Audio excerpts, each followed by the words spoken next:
and I'm at a Christmas tree festival in Suffolk where it's very lucky that the Christmas trees are all indoors given the wet, windy weather that's coming our way this weekend. I'll have all the details in just a couple of minutes.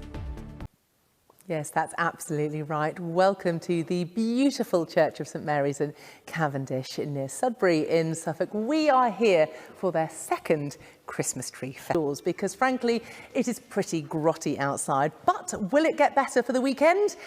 Absolutely not. Let's have a little look then. Now, very luckily, we do actually have, can you believe it, a weather forecasting tree here at the Christmas Tree Festival.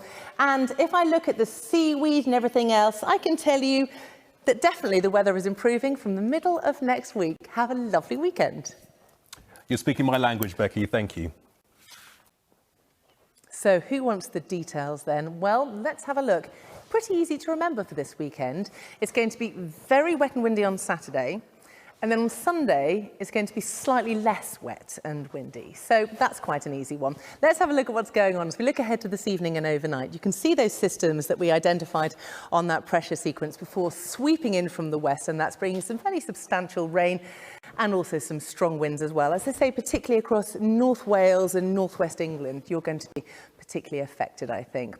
It isn't going to be a particularly cold night because actually the temperature's rising a little bit as that blanket of wind and rain starts to move in. But as we look ahead to Saturday morning, it is going to be a thoroughly miserable start to the weekend. It almost feels like a Monday. It's not. It's a Saturday. Stay in bed and let that weather pass by because it will shoot through as we work throughout the day. I think probably improving quite nicely across the western areas into the afternoon.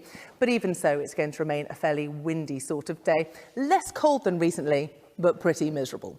Jumping ahead to Sunday morning, after a brief respite on Saturday night, once again we are going to be seeing wind and rain moving in from the west throughout the day. A reasonable start across the central and eastern parts, but that system continues to move eastwards, so I'm afraid there's little escape from the wet and the windy weather.